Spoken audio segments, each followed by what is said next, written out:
Any freedom-loving conservative, and even many liberals, knows that we have a problem when it comes to the media.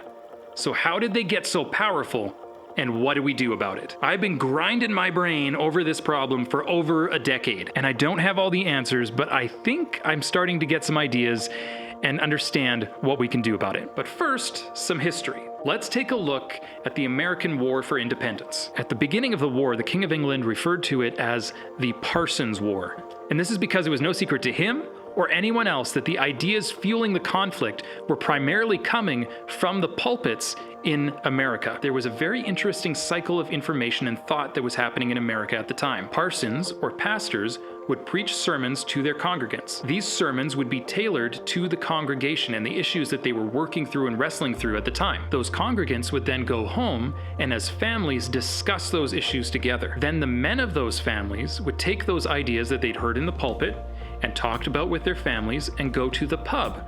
And in the pub, the men of the community would discuss the ideas further. Then the men would come home and talk about those ideas further with their family. And at that time, it was common for pastors to visit each one of their congregants' homes at least once a year. And the families would, of course, talk to the pastor about the things that they had been discussing. This helped the pastor understand the needs of his community better and tailor future sermons better to the needs of the families in his congregation. So you had an information cycle, kind of like an air filter, that went pulpit, family, pub, pulpit, family, pub. And that cycle of working through ideas, filtering out bad ones, encouraging good ones, is what enabled the Americans to work through the ideas that were essential to creating a new country in the way that they did. Bonus points if you were paying attention though. There is no mention in that cycle of the newspaper. Now, journalists, of course, always trumpet how influential the newspaper was in the War for Independence. And I'm not saying that it had no role or was uninfluential or didn't impact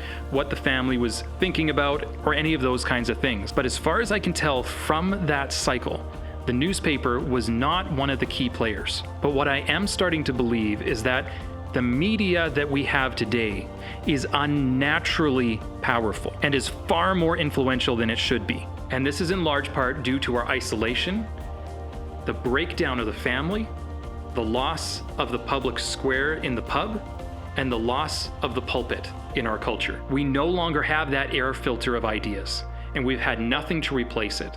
And into that vacuum, the media has come. And now we have one monolith of information filtering, and that is the news and the media. And whereas previously when the media inserted an idea, it went through that filter and it was checked and challenged.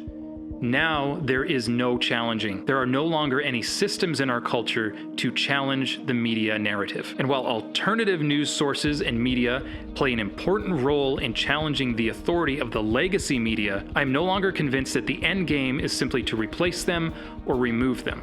Instead, I believe that we need to develop a cultural air filter again. We need to work hard on restoring functional families and families that discuss things, that have meals together and discuss important issues around the dinner table with their children, with their spouse, with the extended family. We need public discourse, and we need to find creative ways to revive the spirit of the pub, a place where there is a community water cooler where important ideas are discussed and worked out. And we need our cultural pulpits not to be shying away from important issues anymore, to be providing commentary on the ideas that we are working through from a moral and ethical lens. And if we can begin to restore that idea purification cycle, that will go an incredible way to reducing and unseating the power of media and news in our lives. If you are a lover of freedom and you are concerned about the current state of freedom in the world and the future we are leaving to our children,